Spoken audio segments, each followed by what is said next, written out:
I just wanted to talk about a book that I started this week, and it's kind of weird because I know we're in the middle of summer, but I decided to start a book called Snow by Orhan Pamuk, and it is so beautifully written, and it has one of the most fitting titles I have ever seen, because if this book were titled anything else that wasn't snow, it would be completely unacceptable. Because it's snowing constantly. Every single paragraph, every other sentence, snow is falling. And there's like it falls in a different way each time. But I'm a couple chapters in, and I think there was this one entertaining part where he's like supposed to meet someone in a red cap, and he's like standing across the street because I don't think they were on the same street, or they're on the same street but on opposite sides of it.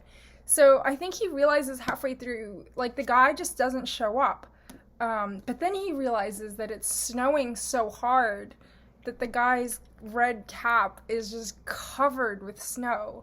And so he runs across the street, and he thinks he sees someone who's just been standing there for a while. And they finally meet, and that's where I am now.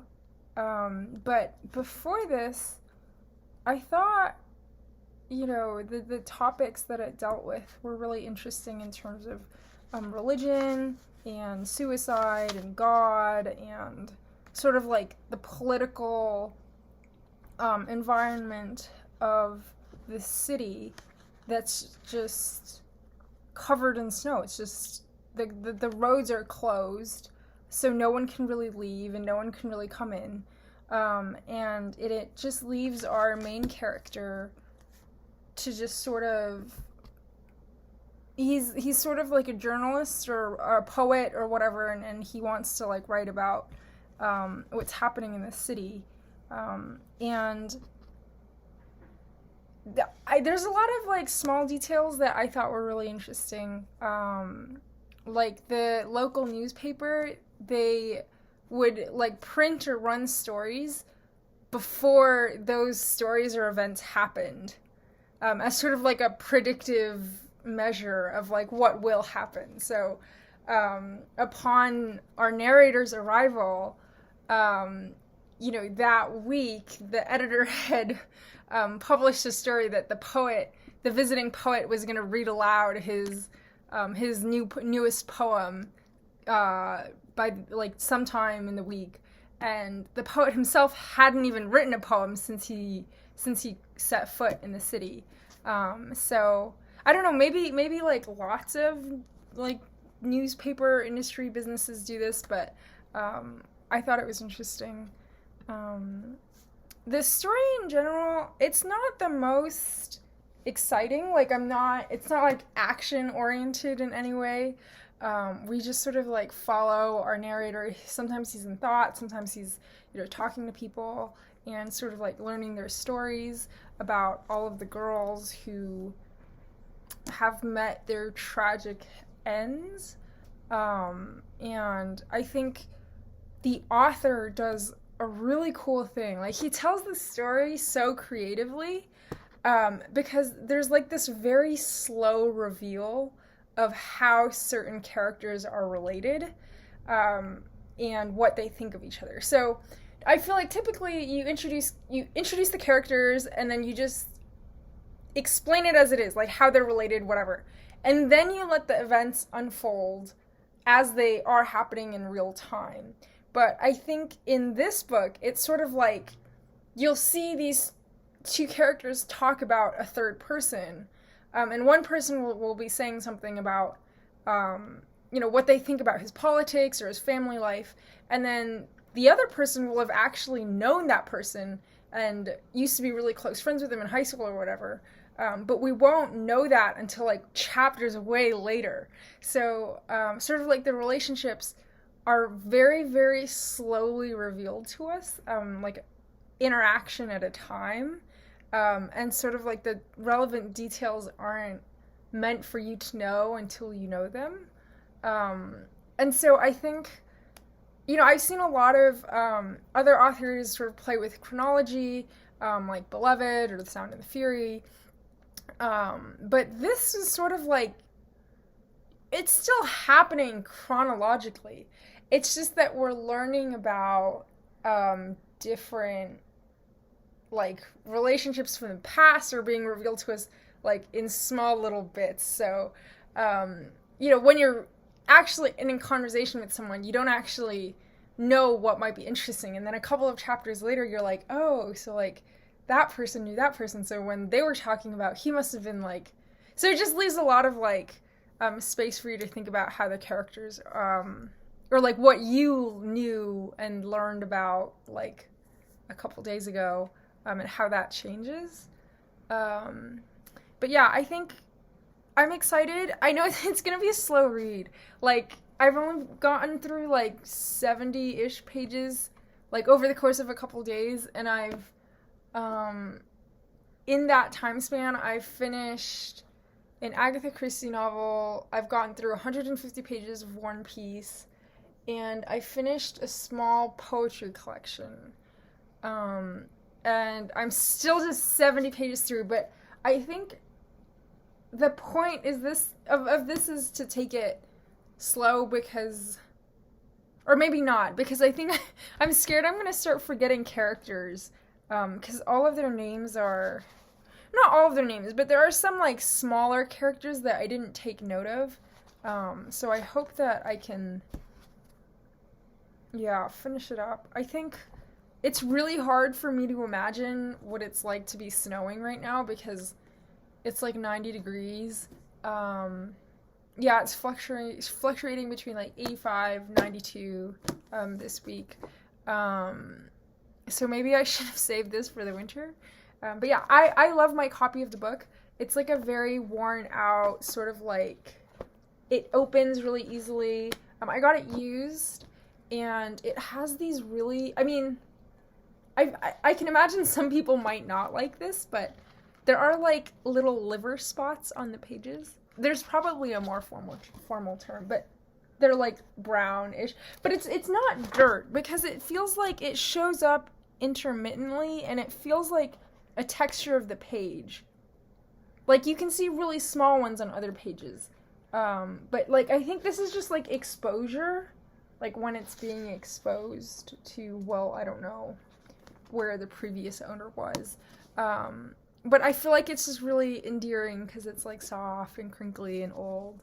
But yeah, I guess the one other thing is that I feel like I'm betraying the main character. So the protagonist wants to marry this girl, and I want her to just completely reject him, because it's nothing, I don't have anything against him. Like, I think he's, like, totally, he's logical, he's rational, he's not, like, he doesn't wish any ill will on anyone. There's nothing about him in particular that's off-putting, but I don't know why I'm not excited about it. I think there are certain lines and parts that were off-putting. But yeah. Yeah, I'll read some stuff that I underlined. I don't know, I just sort of underline at random or whenever I see something I kind of like. But it's probably more about religion than I want there to be. So yeah, the last one I underlined goes, an atheist who belongs to a community is far easier for you to trust than a solitary man who believes in God. And I think so this is his conversation with the high school friend who I told you, who, like, we didn't know that they were friends until, or not friends, but acquaintances, until, like, much later. And I think they just have different views about, sort of how God is, or faith in general plays a role in a community setting and in a political setting. So yes. Oh, also another theme is, like, the silence of the snow. I think that's how the book started, and our little poet is just constantly noting the silence of things. Like here, it's the silence of an empty line, the silence of the snow, the silence of his soul. Yeah. And there's this sort of like there's this running theme or imagery or topic of, the headscarf, and sort of like how reactionary politics are to people who either conform or are trying to revolutionize, or are trying to abandon this practice. So one of the couples in this story are like undergoing sort of, I think they got divorced, and I think while he found God, she wasn't really hopping on that train. And so I think for him to fit religion into his politics, I guess he was assuming she was going to start wearing a scarf around her head. And I think there were other issues, but I think this was part of it.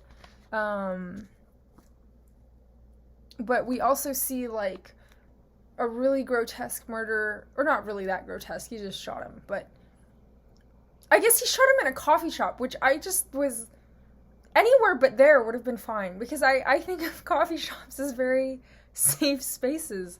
It's kind of like killing someone in a library. Like, people go there to like, I mean, I'm not saying that there are some places that are like sacred, but I would rather have him die in a church. I guess I don't go to church, so that would be fine for me, but just anywhere but in a coffee shop, because I don't know, I feel like everyone's, there to sort of like hide from the snow and wait it out and sort of like find somewhere cozy to talk, and then bang bang, he shoots this guy, and he shoots this professor. And it was similarly just another angle of the headscarf issue, sort of with students who were banned from the classrooms, who were wearing headscarves.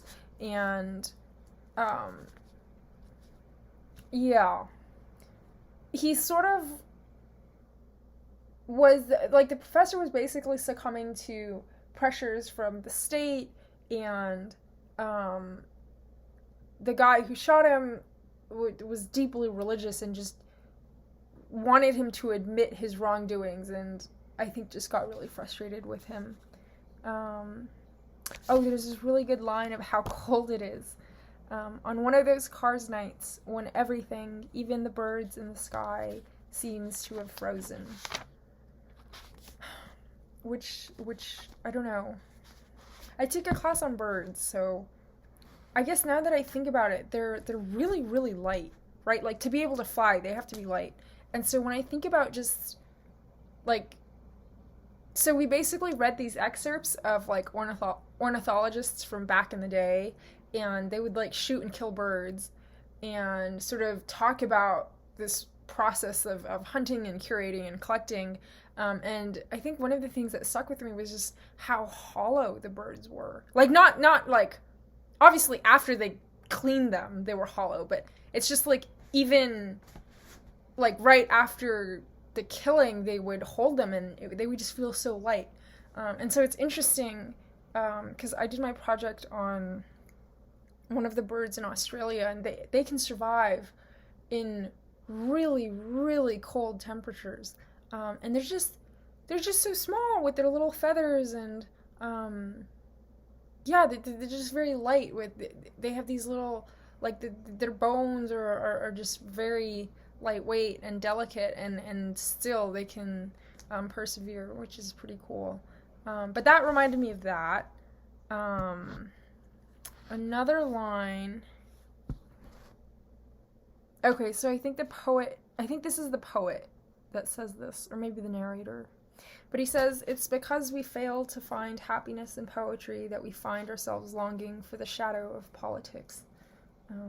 Which is, I think, very fitting of Kaw's, who's the protagonist, Kaw's journey to Kars, which is the city that he's in. It wasn't a coffee shop. It was a pastry shop. Okay, yes, it's similar. Oh yeah, during the shooting, so the guy who kills the professor asks, does the word secular mean godless? Because I think the professor's point was that, this is what is being done. And,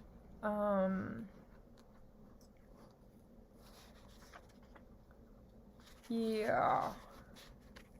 The guy was really polite. It's like up until the end, you're really supporting the murderer because I don't know how to explain it because he just makes so much sense. While the professor is just sort of just very dodgy and like, he knows he's kind of like trapped and is just sort of like using words to try to like escape. Um,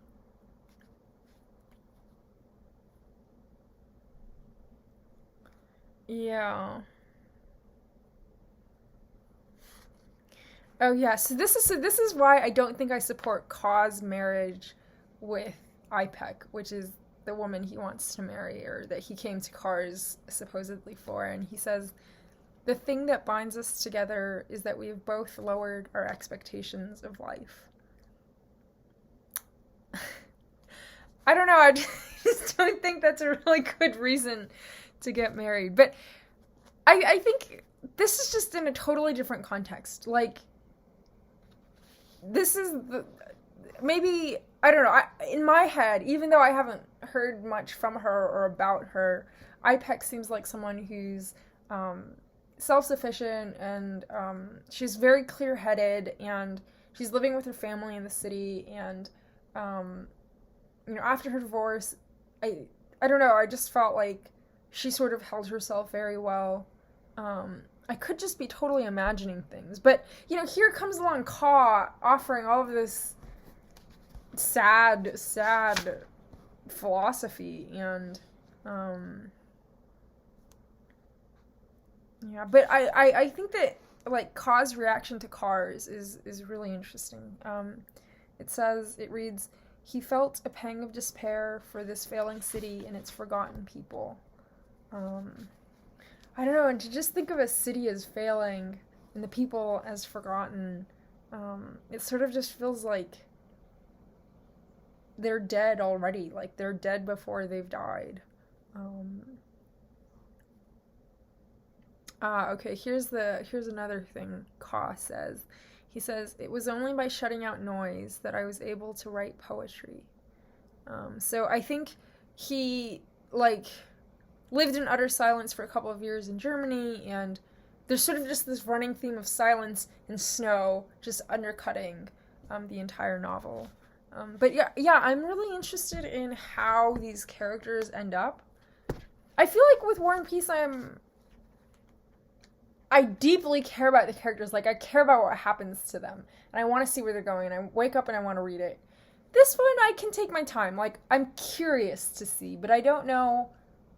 There's no, like, time pressure, so maybe I'm less interested. I don't know. I think I'm still interested.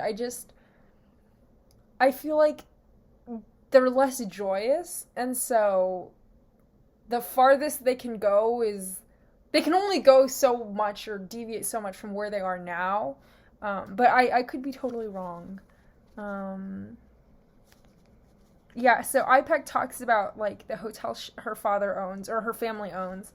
And she writes, we own the hotel with some relatives. It's full of ghosts and tormented dead souls. Which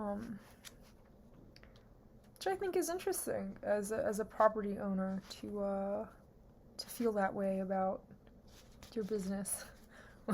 But it's hard to know, because is it because of the snow or what is it about this town? And I think they dedicate a chapter or two to exploring, like, how did they get here, and they talk about how historically Cars was like this beautiful city where international correspondents would always come in and there'd be like these beautiful balls, and it used to, I don't think it was affluent, but it was very exciting of a place. And I think history changed, but I think one of the newspaper people Ka was talking to had a really good answer for this, but I don't super remember.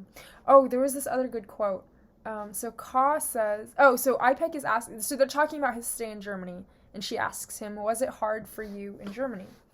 And Ka said, "The thing that saved me was not learning German. My body rejected the language, so I was able to preserve my purity and my soul." Um, it's crazy that, well, it's not super crazy to think that, your body or your tongue is rejecting a language, because obviously languages are hard for anyone when they first start. But I think to live there for years and years and feel like your body has rejected the language, yeah, it's interesting.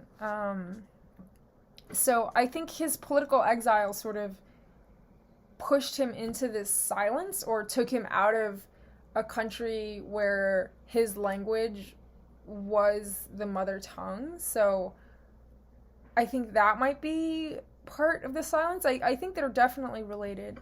Yeah, because he writes, yeah, so, hold on, who's the he? Oh, yeah, so the he is Ka. He went on to tell a story he never told anyone about the silence buried inside him, the silence that had kept him from writing a single poem for the past 4 years. And so it's kind of interesting, because it's like he states later that he needs actual physical silence to be able to write, but inside him is a silence that's buried, and that's kept him from writing. So that's an interesting interaction with that. Yeah, I think. Oh, I just finished the Silent Patient like 2 weeks ago, and so silence is everywhere. Although that one I was really quick to get through. Yeah, so I think this is when they're talking about why Cars is just so destitute and rejected. And it says the nation had turned its back on Cars, and so had God. Ka saw at once that the heart of the matter was shame. And I think this is when, he's talking to Serdar Bey, which I think is a reporter, and, about the state of the city. So Serdar, I'm totally messing up the names, but, yeah, Serdar says, oh gosh, I'm totally gonna mess up more names. Okay, that's okay. In the old days, we were all brothers, but in the last few years, everyone started saying, I'm an Azeri, I'm a Kurd, I'm a Turkmenian. Yes, of course we have people here from all nations. As for the Kurds, whom we prefer to think of as a tribe, in the old days, they didn't even know they were Kurds. And it was that way through the Ottoman period.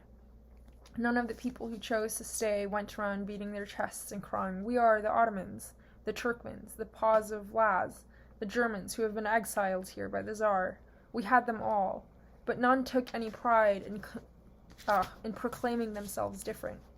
It was the communists and their Tiflis radio who spread tribal pride, and they did it because they wanted to divide and destroy Turkey. Now everyone is prouder and poorer. So that's one person's take on it. What else is there?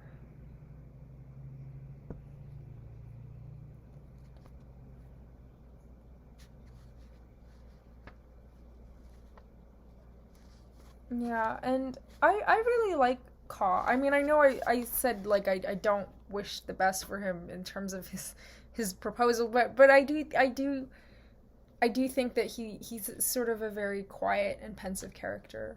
But I think all narrators seem that way, because they don't really write their own dialogue as much as they write other people's dialogue. Yeah, and then this is the part where, the girls start killing themselves, and the stories they're interesting. I'm not sure how believable they are, but I think the event happened, and seeing how other people are trying to extract reason and logic from what has happened is not admirable. That sounds weird, but it makes sense. So, I don't know if I want to read these sad lines. So yeah, it wasn't the elements of poverty or helplessness that Ka found so shocking. Neither was it the constant beatings to which these girls were subjected, or the insensitivity of fathers who wouldn't even let them go outside, or the constant surveillance of jealous husbands. The thing that shocked and frightened Ka was the way these girls had killed themselves, abruptly, without ritual or warning, in the midst of their everyday routines. And so then it just talks about how, these girls went on. So there was one 16-year-old girl, for example, who had been forced into an engagement with an elderly tea house owner. She had eaten her evening meal with her mother, father, 3 siblings, and paternal grandmother, just as she had done every evening, after she and her sisters had cleared the table with the usual amount of giggling and tussling. She went from the kitchen into the garden to fetch the dessert, and from there she climbed through the window into her parents' bedroom, where she shot herself with a hunting rifle. The grandmother, who heard the gunshot, ran upstairs to find the girl, supposed to be in the kitchen, lying dead on the floor in her parents' bedroom in a pool of blood. This old woman could not understand how her girl had managed to get from the kitchen to the bedroom, let alone why she would have committed suicide. There was another 16-year-old who, following the usual evening scuffle with her 2 siblings over what to watch on television, and who would hold the remote control, and after her father came in to settle the matter by giving her 2 hard whacks, went straight to her room, and finding a big bottle of a veterinary medicine, Mortallin, knocked it back like a bottle of soda. Another girl, who had married happily at the age of 15, had given birth 6 months ago. Now, terrorized by the beatings given her by her depressed and unemployed husband, she locked herself in the kitchen after the daily quarrel. Her husband guessed what she was up to, but she had already prepared the rope and the hook in the ceiling, so before he could break down the door, she had hanged herself. It fascinated Ka, the desperate speed with which these girls had plunged from life into death. The care they had taken, the hooks put into the ceiling, the loaded rifles, the medicine bottles transferred from pantry to bedroom, suggested suicidal thoughts they had carried around with them for a long time. And then later on it reads, the idea that suicide might spread contagiously like the plague had first been suggested after a girl traveled all the way from Batman to Cars just to kill themselves. Ka thought it strangely depressing that the suicide girls had to struggle to find a private moment to kill themselves. Even after swallowing their pills, even as they lay quietly dying, they had to share their rooms with others. Ka had grown up in Nisantas, reading Western literature, and in his own fantasies of suicide, he had always thought it important to have a great deal of time and space. At the very least, you needed a room you could stay in for days without any knocking on the door. Every time he had ever imagined doing away with himself, it was the indispensable loneliness of it that scared him.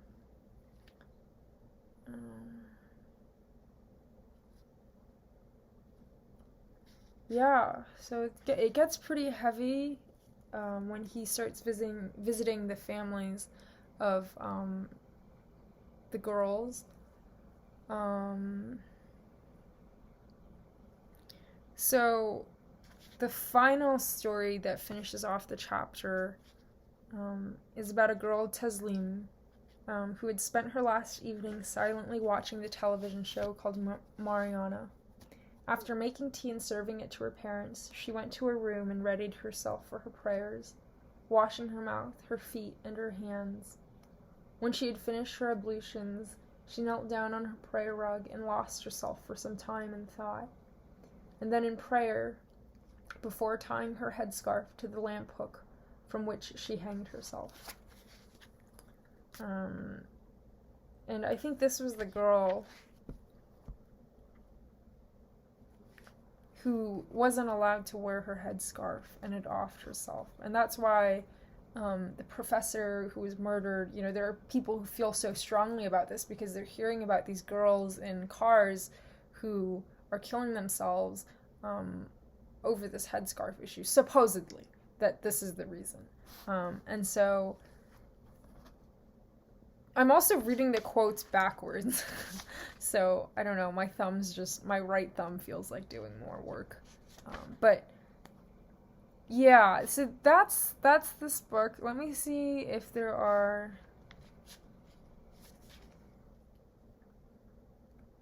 Oh yeah, I really like this one quote about Ka. And I think this is why I can relate to the sentiment. But it reads, after a lifetime in which every experience of love was touched by shame and suffering, the prospect of falling in love filled Ka with an intense, almost instinctive dread.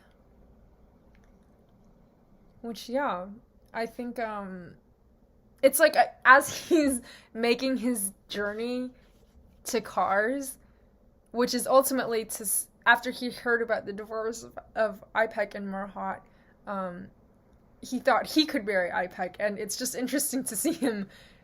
He knows why, like, what he's feeling and why he's feeling it, or why he's going there, and at the same time he's dreading the feeling itself because he already knows that. Yes, he knows the suffering. So yeah, I thought that was cool. But yeah, that's all. I'm only this far through, so hopefully I'll have... I'm excited to see what happens. Although, I don't know how it could get more interesting than the first 80 pages had already been. But yeah,